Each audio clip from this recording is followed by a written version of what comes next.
thought I was gonna have to come on and be like, oh, sorry. Right. Not gonna work today because I'm messed up. But Sure. yeah, we did not have to. Okay, so we're live now, and then we'll just wait for people to kind of come in. I know there were several that did not want to miss it, so Oh, nice. wait for Yay. people to come in, and when you come in, you can say hi. It Sounds always good. takes a couple minutes for Facebook to show people that we're up there. That's good. I'm trying to angle my phone better, but it's not really working. I'll just keep it like this. Now let people know it should be up now. Awesome. Well, welcome, Kayla. And thank you for joining us. I will introduce the book club real quick. My name is Megan, and I'm going to take this ticker down real quick.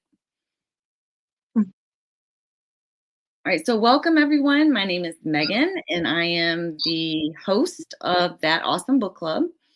And this is a group where we discuss books, we recommend books. We don't have any reading that we have to do in advance or anything like that. But if we've read books, we talk about them.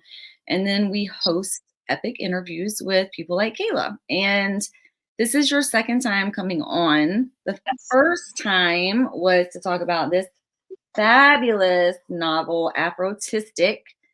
And thank you. This has been very successful for you, right? Yeah, it's doing really well. Yeah. I'm happy with how it's doing.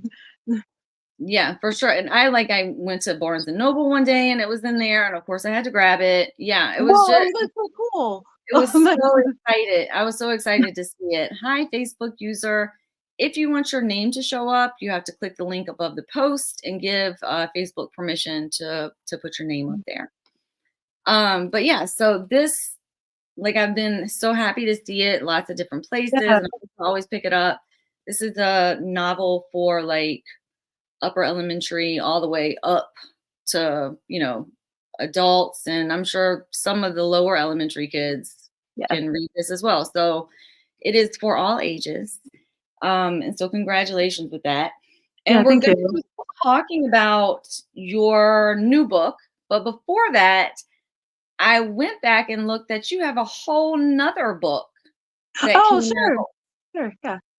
What is that called? Tell us about that one real quick. Sure, yeah. So I published that one the same day that Autistic and Black went on pre-order, which was in hindsight probably not the wisest move. But it's called that book is called The Worst Saturday Ever.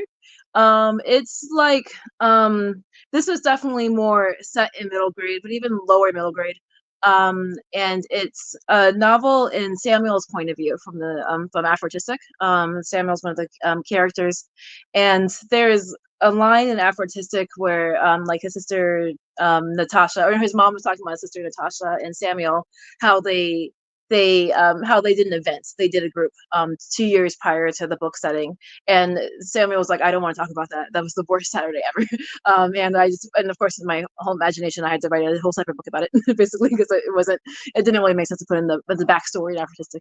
So I put it in as a new book, and I made it dystopian.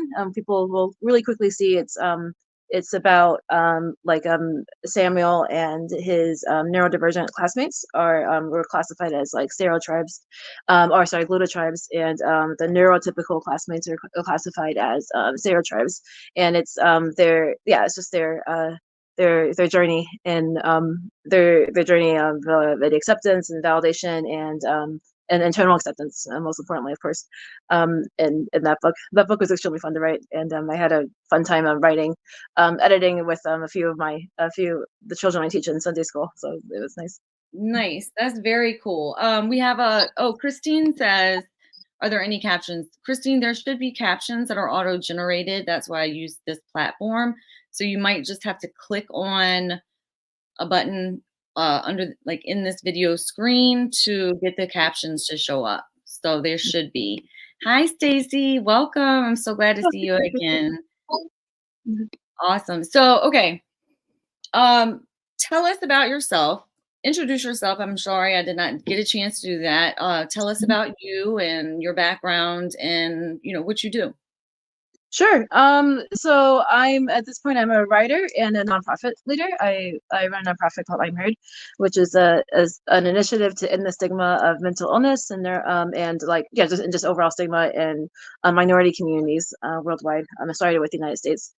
Uh, I yeah, I grew up in a town outside of Buffalo, New York, and I went to Miami University and Oxford University, and then I worked in a few research labs in between, studying mental health and neurodivergent conditions.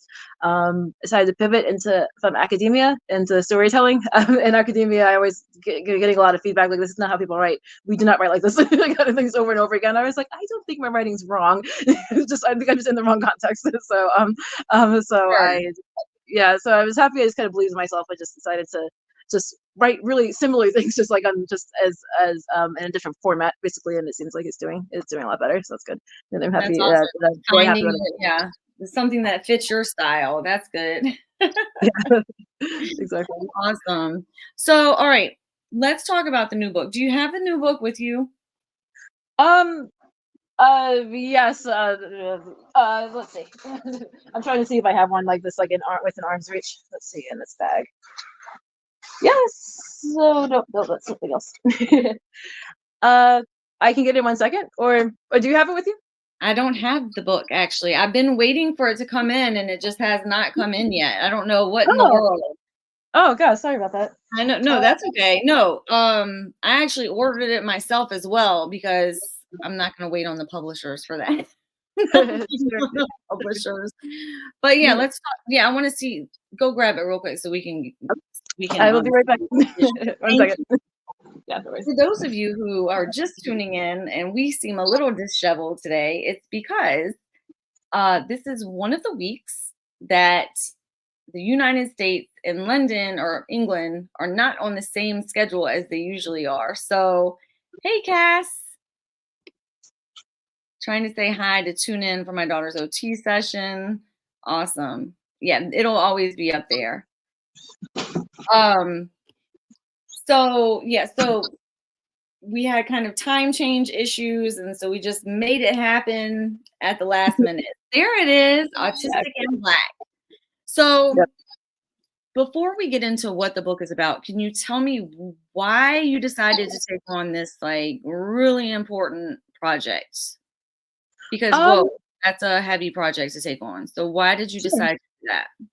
Um, I like writing and I like yeah, I definitely like I guess the most important reason and the first reason was because there hasn't been a book like it before, and I think yeah, the book deserves to be out there. Basically, I like writing and I like doing hard things. Basically, so I definitely was very happy to volunteer myself for it, and so I think I'm always at the when it comes to writing, it's just if there's a book I want to see, then I should just write it. Basically, that's why I wrote Artistic. That's how I You wrote should the get rest. that, like you should get that printed on a t-shirt or something. Oh, that's a quote by Toni Morrison. Actually, if Oh, there's something nice. you want to read, then if it's a book that you want to read, you should write it.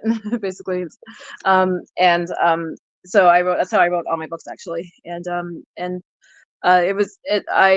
I was personally really excited to interview so many amazing people and and yeah, it was a really huge honor to be able to write about their experiences as well. Tell us about the book. Tell us about Sure.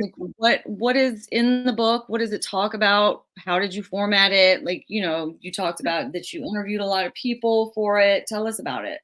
Yeah, so I interviewed about a little bit over 20 individuals Mhm. who were across the world, about 7 countries, 4 different continents, and we the interviews were like really semi-structured. I just had about I think about 4 maybe 5 questions based on questions that I asked everybody, and then I went into detail a little bit more either during that interview or in subsequent and follow up sessions. And I just overall in hearing their stories about relationships, about growing up, family relationships, friendships, romantic relationships, and if they had diagnosis, why not, how, yeah, just and how to think their environment has how they think their environment has shaped who they are, how do they think their diagnosis has shaped who they are, for example. And I once I interviewed the majority of the individuals, I was able to find overlaps. So I was able to group individuals into certain themes. For example, there's a chapter about children who parents who want as few barriers for their children as possible, basically. So there's a chapter about that. There's three different chapters in the book actually about extreme stigma and police brutality. There's and that happens, and that's happened, of course, in the US, but then also in the United Kingdom, in London, and as well as in Tanzania as well. With either autistic individual or autistic child. One time I interviewed a mother instead. There's not everyone is autistic and black. I guess it probably won't be obvious from the from the title. For example, you're in the book, Megan. So we have people who have black autistic children. We have my colleague who's a white neurotypical uh, uh, uh, autism researcher. Just answering, hearing her journey of of going from like not listening to listening to the autism community, basically, and what advice she has for the autism researchers like her. Um, we have other uh, researchers who are people of color, and then we have, of course, the majority is autistic and black, and we have black individuals who are the neurodivergent or neurotypical, who are parents or of other relations to autistic individuals. So I want to really make um, I want to be really community based. And I'm saying that because in between each chapter, there's a section called Ujima sections. So it's one of the principles of Kwanzaa, which is like the collective responsibility of a community, basically. And that's when I kind of talk about my own life and about like what's happening in my own life in a specific environment. And how yeah, and it's implied. It's not exactly flat out stated, but it's implied of like how, yeah, myself and my community, we could work together to yeah, uplift us all, basically, not just myself as a black autistic woman, but just like just in by all of us, all of us, and just by being kinder to each other, understanding each other more. So my main reason, so the book was as a collective unit of just like of community, basically, of researchers, academics, individuals, of course, parents, family members, coming together as one voice. If there's any authors in the in the meeting, I think we could all agree that sometimes when we're writing, we're not sure when we're writing just part by part, or we're interviewing one person at a time. We're not really sure how it's going to flow together. How it's going to flow when we put it all together, when we weave different narratives together. But yeah, I'm really proud of how it came out. It's definitely I I it's I definitely don't want to imply that I had the entire vision, like the entire like chapter by chapter, and like had the foresight of knowing who was going to say what or anything. Of course not. I can totally relate to that. Yeah.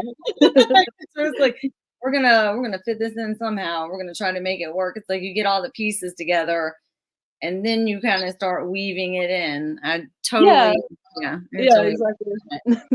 Yeah, Stacy had a comment. I'm gonna read it to you, or two comments. Stacy said this book has been so insightful for my neurodivergent clients, teens, young adults, parents.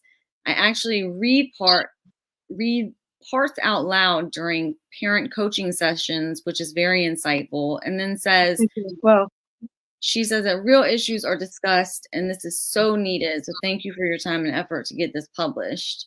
Oh, thank you very much. Thank you all for reading it. It's been I've just been so overwhelmed by by the feedback and the response. It's been my best feedback yet, just like this in numbers wise, and it's I'm overwhelmed and just really thankful for all. It definitely is much needed, and I love the idea of community and throughout, because really nothing is in a vacuum, right? Like everything is intersectional. The world is just this part is related to this part is related to this part, and so we all really do have a hand in making things better, and being kind to one another and learning from each other. I love that focus on just intersectionality and community. That's so wonderful. Sure. Yeah. Thank you. Thank you. Yeah, appreciate it. And if anybody has any questions in the audience, please feel free to put them up here and we will ask them for you. I'm just want to make sure that I'm not missing. And if I have missed your comment, just put it up again because I will I will miss some of them. So yeah. I can't So see it. how has the feedback been for it? Have you I know that I have, whenever I post about it, I get lots of feedback just on my individual posts about how it has Oh, wow. been super helpful and just becoming part of like the main knowledge in their toolbook and so Wow. I've heard nothing but great things about it. Wow. Yeah, I've been getting yeah, really amazing feedback on my end too, and I've been really, yes, really grateful basically. I always joke that for a long time it's been me, my husband, and my mom against the world, basically just like kind of like posting like everybody buy Afrotistic, and Lindsay's feel like we're in a vacuum sometimes, especially early on. So it's been really incredible just to kind of look back and be like, wow, now I didn't have to post for like several days in a row, and I have people talking about the book. But yeah, as I took a break because I was overwhelmed by the amount of people talking about the book, it's amazing, and I really appreciate it, and I really appreciate that our stories are important not just for other fellow Black autistic individuals to feel seen, but for everybody in this autism community, in the Black community. I like how we're all coming together to read our stories. There's so many stories that deserves to be heard in this book, and I'm really happy that that I'm just really happy that I've gotten the feedback that it's had, the response, and I'm glad people Yeah, for have sure. given me a read. It's nice. Someone says make sure autastic.com knows about the book. They specialize in persons of color. Okay. Okay. Yes, sounds good. Sounds good. I've been on .com. LinkedIn, actually. I've been meeting a lot of organizations that I really wish I knew when I was writing the book, that are focused on people of color, that have been introducing themselves to me when I was on pre-order. And I'm excited to I've connected with a few of them on video call before recently, and I'm excited to speak to more. It's definitely good for all of us to know each other, basically, and we could collaborate on future projects. I'm definitely open to it. That's what I was gonna say. I'm like, yeah, I guess it would have been nice to know of them beforehand, but whoop, sequel. Exactly. Or another book. Exactly. Yeah, part two. Oh, so we do have Exactly. a question from one of the book lovers. Stacy said, what is your process of collaborating with so many different writers contributing? Also, I love the title. Oh, thank you, and thanks about the title. My process with I guess with gathering individuals was it was about 3 or 4 steps. The first step was I just asked on my social media accounts, basically. The issue with that was that I probably got maybe about 4 individuals that way, and the problem with that was that those, or maybe 5 individuals, was that everyone ended up being like me, basically, because a lot of people who were following me related to me, of course, at that point. And so we had a lot of middle class Americans. Interestingly, I was the only woman at that time, too. Some people, so I knew I needed to do more, basically. So I went on Twitter, looked at hashtags. I looked at the advanced search feature on hashtags, autistic while Black.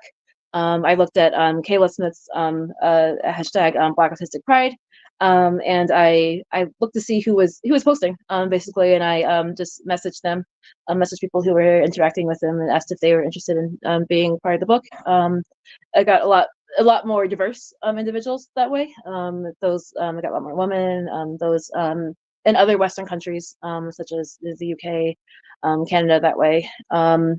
And I got more individuals from the LGBTQ community that way as well. and then I wasn't satisfied personally, because in my proposal I wanted to, it was really important to just, it's just me, and then also just and I always said in my proposal too, it was extremely important to me to not just uplift Western voices that are already like they're already reasonably Step in ahead the, at least. Yeah. Yeah. yeah, exactly. They're usually, usually more amplified. I guess that's for lack of a better Yeah. word. And on social media, for example, when I looked at the hashtags, that's all I was seeing, just people from the US, UK, Canada, Australia, and so I had to make the extra effort to find individuals from different countries, from especially countries in Africa. So I contacted organizations such as, I think I contacted Autism Society of South Africa, Autism Society of Namibia. There's a Twitter account that the woman who led one of the societies found, introduced me to, called Autism in Africa, and Neuroclastic as well, and was able to, to get a lot more, a better sample, and then I also, of course, made it really big. It was really important to me also to get non-speakers, and the families, and also families of not only families of non-speakers, but families of other autistic individuals too. With all of that, I just asked for, I probably, in each interview I probably iterated with accessibility accommodations too, to make sure it was accessible for everybody and different people's needs. As you can see in the book, sometimes I was able to go on video with individuals. Sometimes we exchanged voice notes. Sometimes we exchanged, sometimes over email. It's all dependent on the individual's needs. Occasionally it depended on my needs, depending on how I was feeling too at the time. And so that's how I gathered them. I'm really proud of the the diverse array of people we've had. Of course, there could always be more. And I'm excited. That's why the sequel would be would definitely be amazing. For sure. But yeah, definitely, I was definitely proud of a good baseline starting point. That I felt like I was in a really unique position to kind of seek out and make sure to put that extra effort in to get more people, more diverse sample. Yeah, I love that. That even taking time out to for because you don't see that a lot with books, even with a pretty diverse sample, you don't see non-speaker representation in a lot of the books, and especially Right. that's such a huge issue in the non-speaking community, is not even having a lot of diversity within that group. So that is, Right. yeah. Exactly. Exactly. Yeah. Kath asked a question. Oh, that is a great question. Is an audiobook version in the works? Yes, there's actually an audiobook available now. It's available in all platforms. I'm assuming Audible and Google Play. I That's have awesome. Yeah, we have my colleague Aisha Netta Brown narrated the audiobook, and so yeah, so it's I've been hearing amazing feedback about the audiobook. So definitely, if that's your preferred way to read the book, I definitely, I I didn't even recommend. know that. Thank you for letting us know that there is an audiobook available. That's amazing. Yeah, thanks. So did you self-publish or did you go with a publisher this time? Yeah, I went with Jessica Kingsley Publishers, or Headshot Book Group, and the I think I'm pronouncing Headshot Book Group right, but It's it's Hachette, because oh, I thank you. used to call it Hatchet. Oh, that's I what I thought think it I was, said it at first. I was like, and okay. I thought it was Hatchet, and I just kept saying it's with Hatchet. But no, it's Hachette. It's Oh, Hachette. thank you very much. So Yeah. good. So they Hachette was also the leading publisher behind the audiobook actually. Nice. And so oh, you said they were behind the audiobook, you said. Yeah, and then yeah, JKP, Jessica Kingsley Publishers was it's a paperback and ebook format. Gotcha. Yeah, it's very confusing how all of that happens. Sure, sure. Yeah, it was my first time. So my first two novels, I self-published them actually. So this is my first time with going with the traditional publisher. So it was definitely, it was it was definitely a different process, but I really appreciated I appreciated the just like the due date. Basically, I think that was useful, especially with a lot of different working parts, especially with a lot of it not in my control. I think it was useful to have the due date to just kind of for me to help like kind of guide and lead things along with everyone I was interviewing and when I was like asking for feedback in the chapters I was writing. It was good. Nice. Nice. Yeah, because I do remember that Autistic was self-published and it did so well. And I wasn't sure, yeah, I wasn't sure, how that process was for you. Because I don't know about the self-publishing process. So learning about both of those has been it's been interesting to say the least. Sure. Yeah, they definitely both have their own pros and cons. Basically, I think that's probably just the easiest way to say it. Is definitely. I don't think anyone would. I don't think anyone would be honest if they were saying one was superior than the other. Besides, I guess with general reach, traditional. But I think they both really have their own pros and cons. For sure. So what's one thing that you would want? Oh, that's a great question. Okay, I'm gonna show this and then I'll ask the other question. Can Kayla read something for those of us who don't have our own copies? Do you have a favorite passage or? Let me just read. Just for instead of me just going like yeah, I think is average. I'm thinking about like 4 different places already, but let me just read the beginning. Can I just read the first part? Yeah, for sure. I'd love to hear it. Um, I was thinking just the intro part, but it might be too long. We'll see. You definitely feel free to cut me off if it's too long. Um, um, let's see. So looks like it's about 2.5 pages. The part I was thinking about is the part about Olivia Brown from Birmingham, England. And again, Aisha Nieta Brown is narrating the audiobook, so it won't be the audiobook won't sound won't sound like me. It sounds but I'll of course I'll give it my best shot for myself. For sure. So this chapter is called it's chapter 1, biding time. The setting is in Birmingham, England. It's also the setting is also in Harvard University in Massachusetts, United States. So this is Olivia Brown in Birmingham, England. It says not guilty was the final verdict. The lead juror's words jolted Olivia into a whirlwind of thoughts. Her world, which at the moment was the courtroom, spun as well. A black cloud seemed to emerge, leaving others' reactions and final words inaudible. Her attacker was found not guilty. She was found unreliable. And that was all she needed to hear to understand that she was, once again, deeply and severely misunderstood. As always, Olivia had no choice but to get up. The clouded room choked her, silencing her from speaking to her family or lawyer. She took one deep breath, then another, and one more. The emotional cloud dissipated as she took her final steps out of the courtroom. She hoped that would be the case. However, a second cloud quickly emerged in its place, a less common one, and one more difficult to explain. She feared this cloud. Her hands flapped, softly at first, like the pedestrians minding their business on the pavement. Gradually, her arms moved like the British cyclists abruptly swerving to their bike lane across the street. Then Olivia's voice came back, louder than the horns of the irritated vehicles making way. Olivia told me how she erupted into stems and wails made from overstimulation. Quote, my world came crashing down, Olivia said, and I was completely unhinged. She recounted that outside of the courtroom, most police officers were afraid of her stems coupled with her emotional turmoil. They came not to her aid, but to protect her attacker and others from her reaction. As they approached, however, they feared for themselves instead.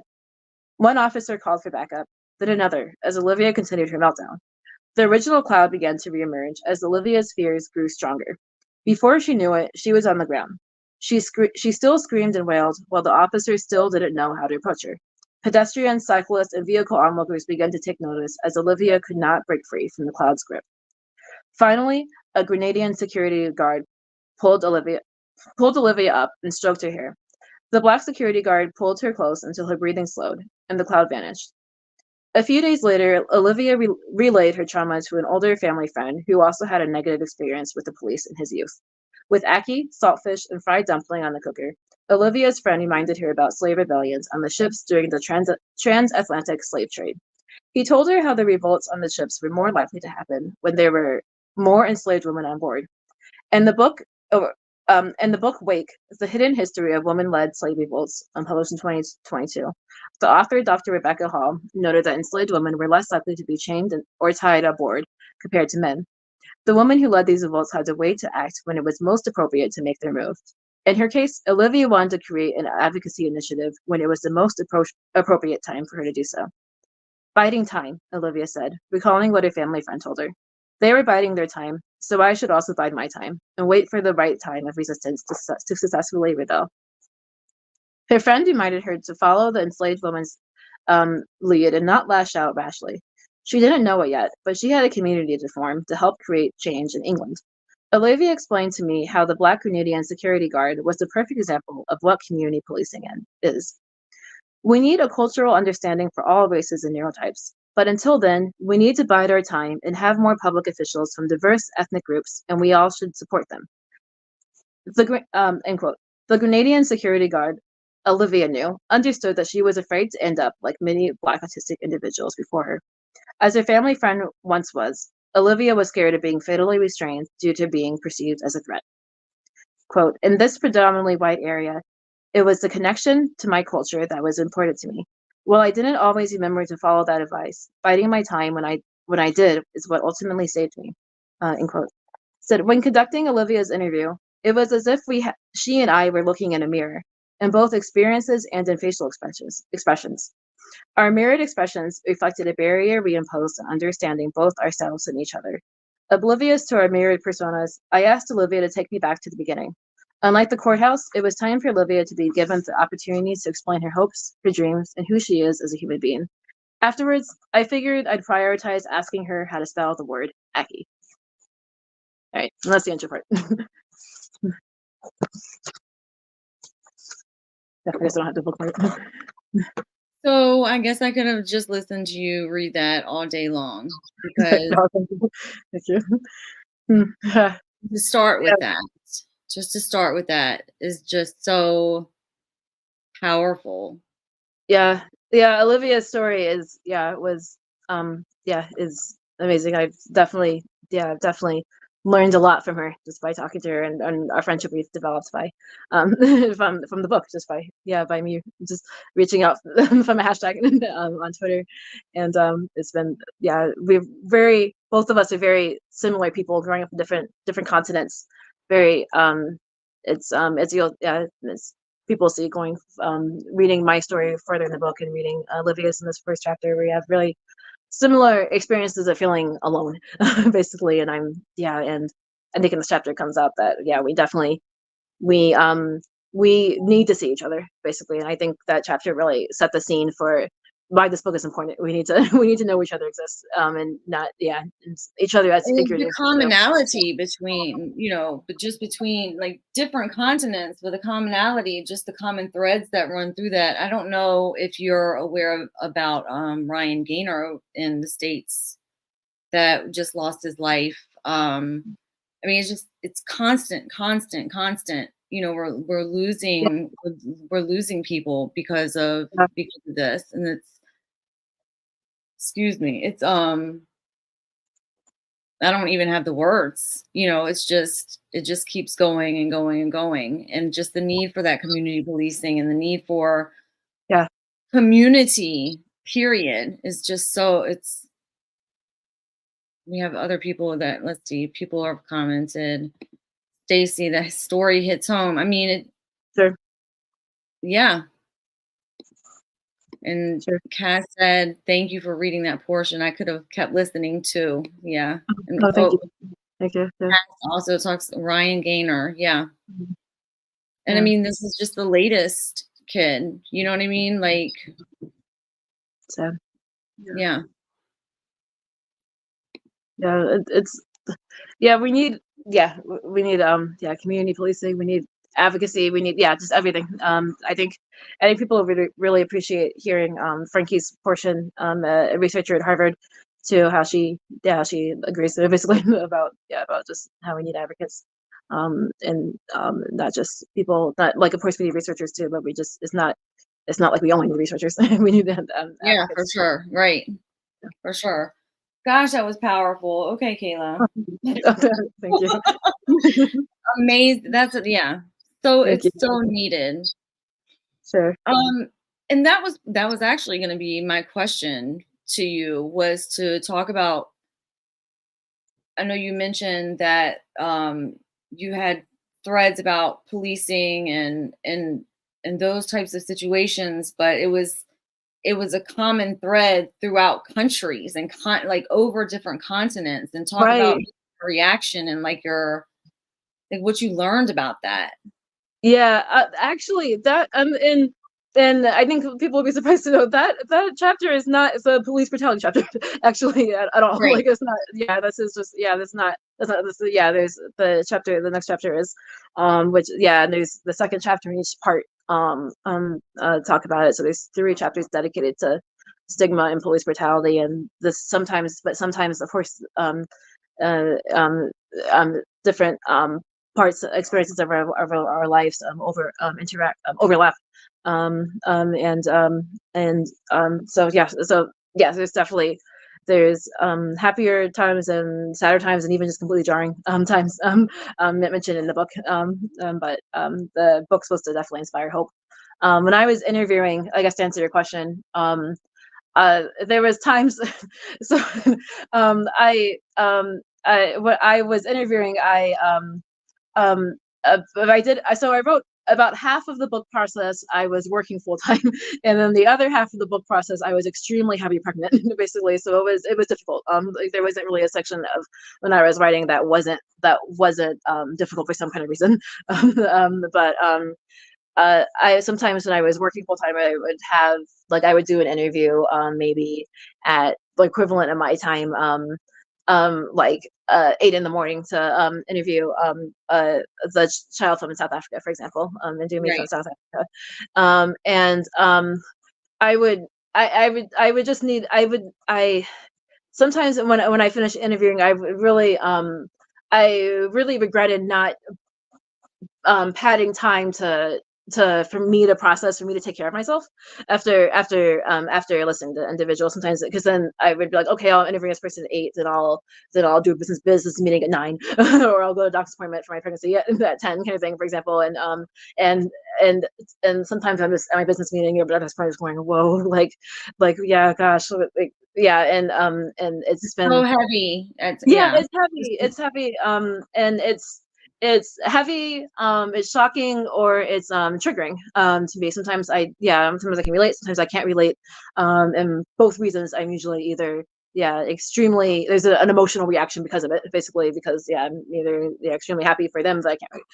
Or extremely sad for them for myself. And it's I again when I was interviewing, I was like, I have to like this has to have like the my 100% best effort for this book. I can't. This is not time for me to rush or anything. I have to. Yeah, this has to be. We have to. I have to do every story justice and have to make sure everyone in the book is happy with how I portray their story, how I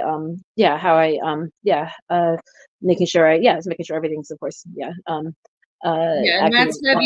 that's heavy in its own right, isn't it? Just the amount Yeah, of pressure that you put on yourself to like to make sure that everyone is happy with the way they're being portrayed. Yeah, because you know that they're often most people are often portrayed in a way that they wouldn't portray themselves.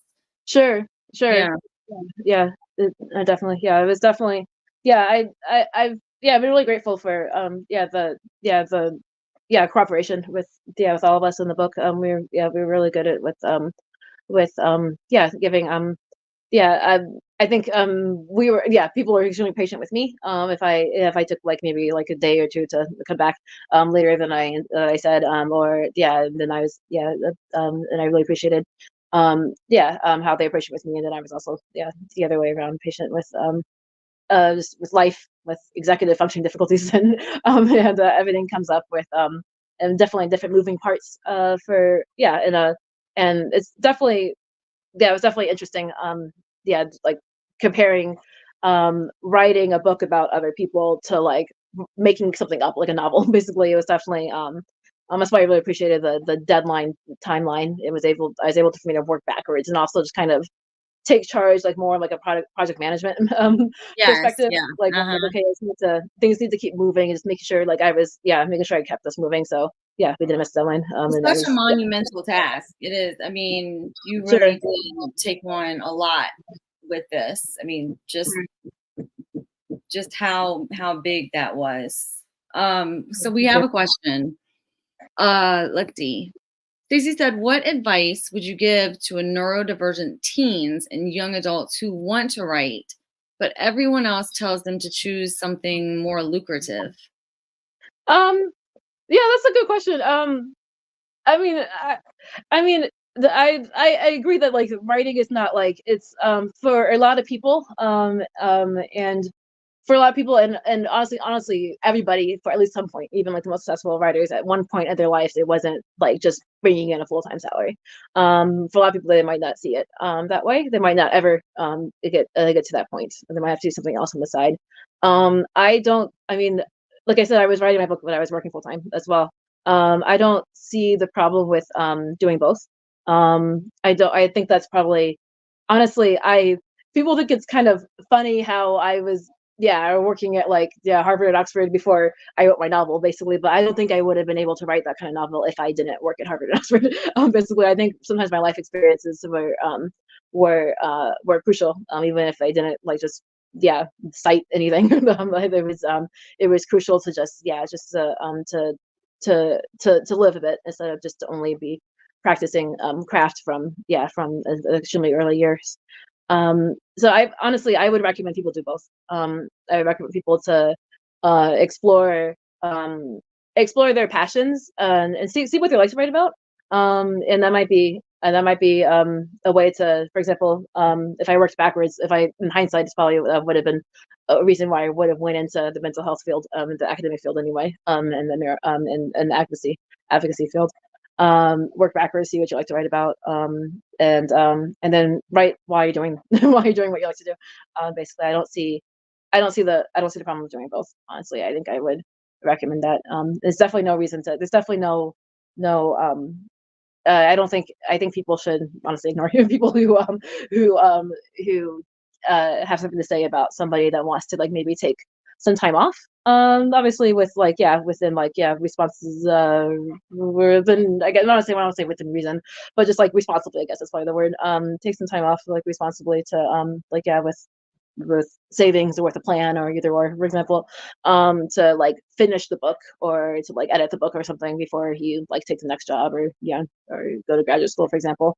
I think that's extremely, yeah, extremely yeah, I absolutely recommend that basically, and I think that's what I'm doing. Even I'm definitely, I have a small baby now, I I couldn't even believe that you did this while you were like, you're like heavily pregnant, taking on this huge executive sure, functioning, like sure, it was, management position, and you're doing all of this. I can't even imagine. yeah, yeah, yeah. Like I said, I like doing hard things, basically. But in hindsight, it wasn't. Yeah, I'm happy. I slowed down a bit. I'm happy I did. Basically, it's definitely important to take time for yourself too, which I'm doing right now too. With my baby. I'm like, yeah, I could be, yeah, doing like a more like full-time role, but I'm focusing on writing, focusing on, yeah, talking to readers, basically, which is really fun. Like especially from through LinkedIn, and focusing on and just overall like just initiatives, just my nonprofit. And yeah, most importantly, just, yeah, taking care of my baby and my husband. And it's been, yeah, it's been really fun and beautiful just to kind of slow down and just see things through my baby's eyes. For sure, for sure. Cast that OMG while pregnant and a new baby. She said, "Wow, I did not write a book." Yes, me either. Me either. That's so funny. And I love the advice you gave about writing. I mean, honestly, people who love to write just write. You know what I mean? Like Yeah, just write. Like you can write while you're doing anything else. And yeah, it might yes, not be the most lucrative job for most it is not, but that's not why people love to write in the first place. No, So exactly, it's like a exactly. bonus when you can start making money off of that. Yeah. Exactly, exactly. That's exactly how I see it. I'm like, wow, Mhm. yeah, it makes money, great. And when it doesn't, I get to write, basically. Um, exactly, Yeah, exactly. for sure, for sure. Does anybody else have any questions? And is there anything else that you wanted to discuss today, Kayla? Um, not nothing particularly. That yeah, that I have prepared to discuss. So I'm happy to answer any questions. So I'm just happy that you came to join us again. And again, I am honored that you invited me to collaborate with you on this book. I do have a small section that was with me and maybe another parent, I think, and that was yeah, really nice of you to even invite me to collaborate. of course, yeah, yeah. Thanks for being a part. I was honored for you to be part of it. I really Yeah, appreciate it. I appreciate that, and I do love to, like, I don't want to overstep into communities that I'm not a part of, obviously, but also I love to, when I'm invited to, give my perspective in that community sense. So Yeah, that was yeah. awesome. Oh, thank you, Cass. What is I don't know if I asked this already or not. My memory is like so shot today. What Oh, is one big idea you hope readers take away from the book? that is a really good question. It's definitely that we all have lots to learn about each other. Um, and even if we're not Black and autistic, it's easy to assume that it's easy to brush, like, yeah, either community aside, autistic or Black community aside, basically, when we're thinking about autism or the African American experience, for example. But I'm hoping this book shows that how much yeah, awareness and acceptance is needed in this intersection. And yeah, I think and I think for those of us who are autistic and Black, that we're not alone. A lot of us have really similar stories, similar emotions, similar cultures, even just like across the world, that yeah, I think I hope hope Black autistic people feel seen, and I hope non-Black or non-autistic people learn, basically, or understand better. And yeah, that's definitely what my two goals. I love that. Oh, this is such a great idea. Oh my gosh. Okay. Where did it go? Where did it go? Hold on. Oh, here it is. Someone said, here we go. Do you plan to do a video panel discussion with some of the contributing authors? I Cool. yes, I definitely I plan to I'm stuttering because there was two working parts that I wanted to do. So there was I plan to I wanted to basically invite at least the two individuals that were also in England to my book launch, but it didn't work out. Basically, it's just um, the timing of it. So definitely, we're definitely trying to make arrangements. Sometimes it's just not. It doesn't. Sometimes just be us, all of us being human, basically. And there's definitely a lot of us in Virginia, as well as a lot of us in the DMV area, that I definitely want to do something with as well. I have a lot of family in Virginia, so Yeah, that would be awesome. That would be awesome. exactly. Yeah.